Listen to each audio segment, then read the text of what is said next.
It's August favorites time, and if you've been watching me for a while, I remember last summer I was just so excited that summer was coming to a close. It's admittedly not my favorite season. It's been a nice summer here in Boston, but I am kind of ready for fall, although I'm not ready for the horrible winter that we are predicted to have again. I have no idea how it can be worse than last winter, but why am I rambling about the weather when you guys really just want to hear about beauty products? So this month I actually found my love for the Becca Undereye Brightener. I had a pretty generous sample of this from Sephora, and I had used it in a previous video and was like, I don't really feel like it's making that big of a difference, but someone, I think Andy, Techno Cupcake, was like, you need to apply it before your foundation or base. So what I've been doing is, after I do kind of a tinted moisturizer, primer tinted moisturizer type of deal, I'll go in with this straight away, just dabbed under my eyes, and then I've been blending it in with the Real Techniques contour brush, and I love using this to blend it in. It does it in like 2 seconds. It's the perfect shape. This brush is really soft under the eyes. And then I will go in further with my Studio 78 concealer, kind of like up in the corner and here. And then go in with either Well People foundation stick, RMS, or Gressa as kind of like a foundation over all of that. And I like it. I really do feel like it gives a beautiful brightening effect under the eye. So I think I'm going to consider doing a full size of this. This next one may have been in last month's, or it's definitely been in a favorites video in recent memory, but I'm still really obsessed with it, and it's the Well People Bio Brightener Stick in Moonstone. I have a deluxe sample of this. It's just like the only highlighter I've been reaching for over any kind of combination of face products that I do. I just feel like it's so perfect for during the day. It gives a beautiful luminosity to the top of the cheekbones. I'm actually not wearing it today. Unfortunately, I'm wearing the Charlotte Tilbury highlighter from the Bronze and Glow. But on an everyday basis, this is really what I've been reaching for, and I think it's just gorgeous. I actually think I like it more than the RMS Living Luminizer. They're very different in undertone. And I'm super, super obsessed. I'm definitely going to be getting a stick of this, and that'll, I think, even make the application easier and more amazing. This is a relatively recent addition to my makeup collection, and if you watched my last Mercedes Shops video, you will recognize it. It's the Too Faced bronzer highlighter duo Sun Bunny, and it was like love at first swipe. It's incredible. I feel like it just works well on my skin. I apply it with the Real Techniques blush brush, I think is the one, and I just freaking love it. I'm like a bronzer addict. I have more than I can use, but it's like the one product that I feel makes such a big difference to my skin. And I don't really do a dedicated contour, but I'm a huge fan of the all over bronzy glow, and I just couldn't be happier with this beautiful product. It does rate low toxin too. It rates a 2, which was like music to my ears. This will not be a surprise because I feel like it's been on my nails in my last 4 videos. It's the 10/10 Polish and Prints. It's on my nails right now. I actually need to take it off. It's been on a week, but actually I'll give you guys a close-up of what it looks like on my nails a week later. For a pastel polish, I'm so impressed. I've been gushing about this in many previous videos, but super high quality. I feel like every other sort of pastel-y polish I have will chip after probably 3 or 4 days, but this is honestly pretty chip-free after a week. I think it's amazing. It reminds me of Easter, I guess, like this kind of lilac, lavender, almost periwinkle in some lights, but it's so, so, so pretty, and it's totally been my favorite nail polish this month. Time for skincare. The first is the Stark Grapefruit Cleanse and Hydrate Balm. I got this as a sample at A Night for Green Beauty, and guys, like, the hype is so real with this product. A full size is actually quite expensive. I think it's $45 for a full size. Definitely going to be getting it at some point. I actually have other face cleansers to use up, but this is just like, it's a joy to use. It feels amazing on the skin. What I do is I will remove my eye makeup separately. I'm big on that. If you've ever heard me, like, I don't understand people that break down their eye makeup like with their face makeup. I have to do it separately. Maybe because I wear quite a bit of eye makeup. So I'll take my eye makeup off separately with cotton rounds and jojoba oil. Then I'll kind of like lightly splash my face with water, take a pea to a quarter-sized amount of this, massage it all into my skin, further break down any remaining eye makeup, and then what I'll do is I'll take a makeup wipe and take all of the balm off. You could also use a washcloth. I do feel that if I use a warm washcloth, then I have to go over with something else like that SW Basics Rosewater Glycerin Cleanser Swipe, something, because I feel like the warm washcloth doesn't always get everything off. A makeup wipe plus a balm cleanser totally gets everything off. And then I'll just splash my face with water again, maybe spritz a cotton round with like the George's Aloe Spray to just get residue, and then do my skincare. Totally obsessed. My friend Elizabeth is also really obsessed with this, and we have completely different skin types. I'm kind of normal dry, and she's oily, acne prone, and we both absolutely love it, so I highly recommend this. It's also vegan if you care about that, which is not really my jam, but if it's yours. Along with that, actually 3 of my sort of skincare products came from A Night for Green Beauty. I didn't think I was going to like this, but I actually really do. It's the Meow Meow Tweet Walnut Oat Face Exfoliant. I was a little hesitant if you watched my A Night for Green Beauty recap. I was a little hesitant because physical exfoliators often feel much too harsh on my skin, but Kelly told me in the comments, Kelly is my subscriber who gifted this to me, she said it's actually very gentle on the skin, and she's right. It feels great, and it leaves your face feeling really soft afterwards. So I'll just take a little bit in the palm of my hand, a few drops of water, and massage it into the skin, hop in the shower, rinse it off. Maybe twice a week I've been using it, and it's just kind of a nice weekly exfoliant to keep things in check in between sort of weekly masks and more dedicated face exfoliating skincare. So really liking this. The next thing is the Nuvo Organica Ultra Hydrating Facial Moisturizer. This is also vegan and 100% organic. So if you guys watch Terry Mia here on YouTube, which you probably do because she's kind of an OG, I guess, in the green beauty YouTube community, this is her skincare line, and she sent, I think, a handful of green beauty bloggers PR samples of this, and I was lucky enough to get one.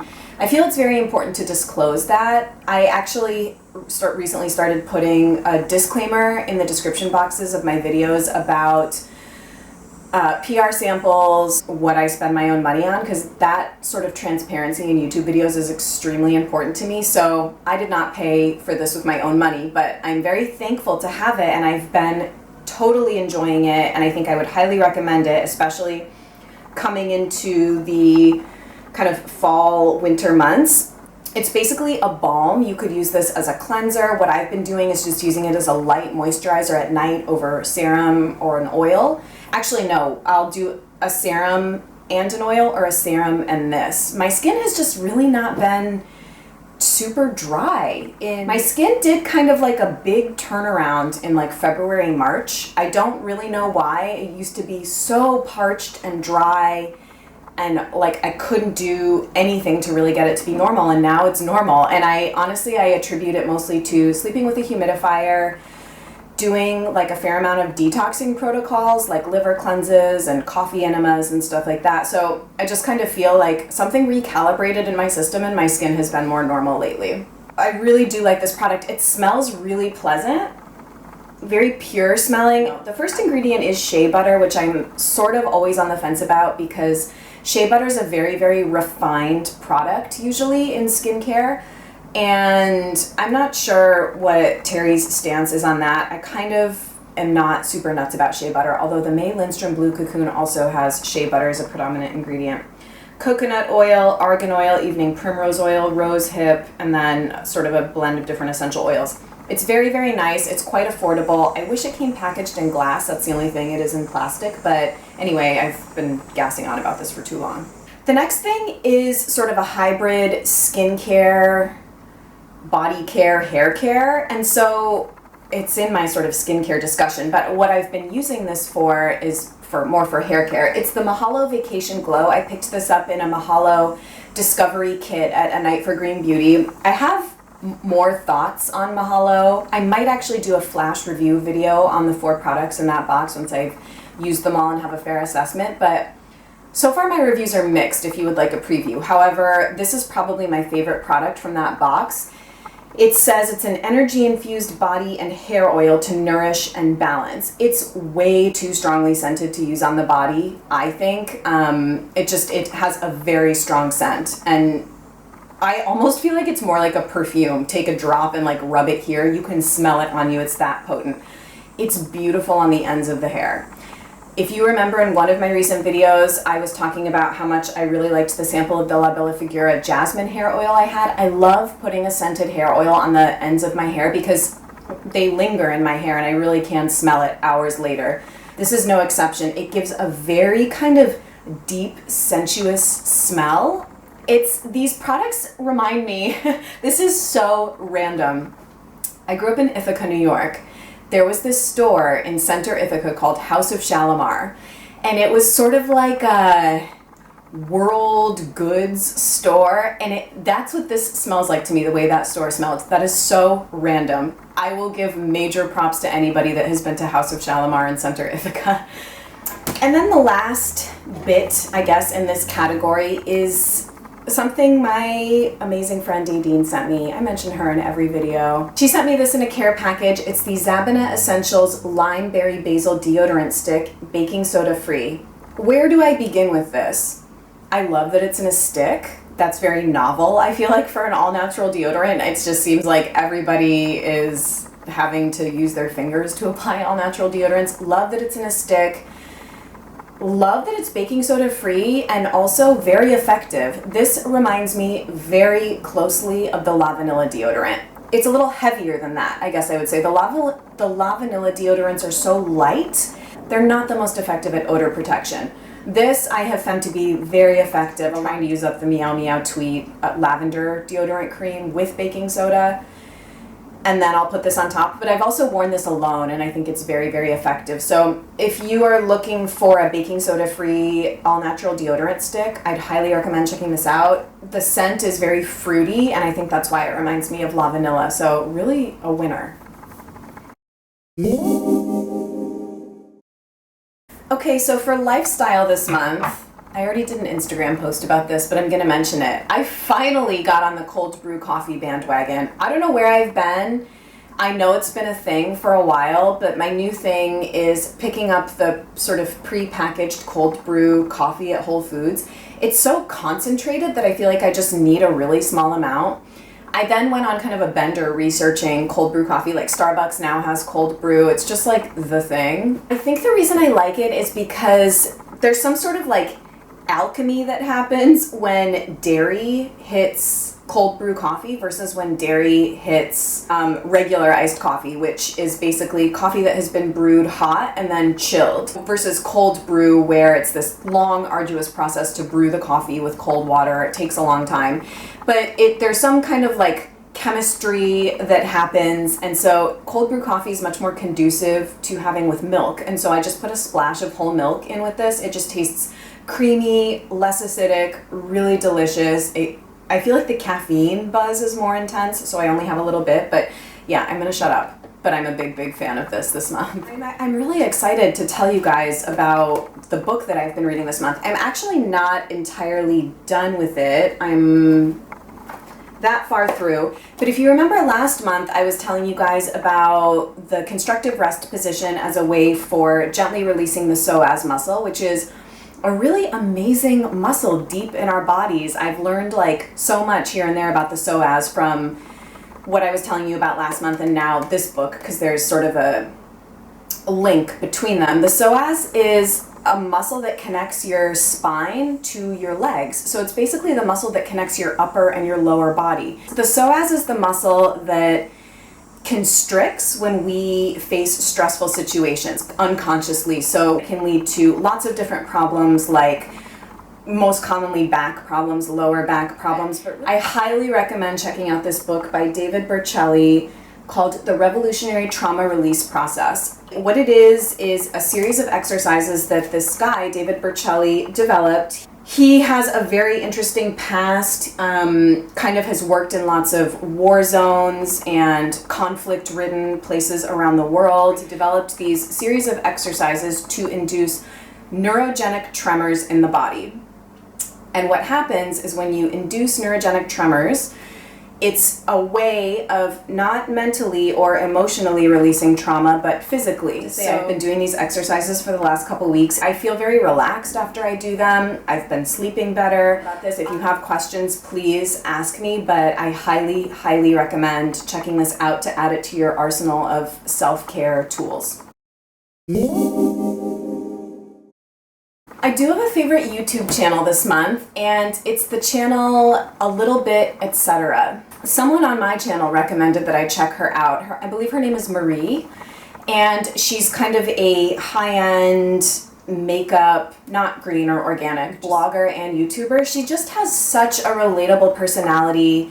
I think the reason I've really been enjoying her videos this month is because I've sort of figured out I like smaller YouTube channels, I think. I unsubscribed from Essie Button. I'm like so over that whole thing. I'm increasingly bored with people like Viviana Does Makeup. There's just been this sort of sanitization, I feel, of YouTube channels, and it's lost kind of the soul and the relatability and the kind of like just a girl talking to you from her bedroom and like telling you what she thinks of like her favorite products that she researched and spent her own money on and tried, not like all of this sponsorship and getting products to test out left and right. I mean, some of it is fine, but I'm not going to go on a big diatribe about that here.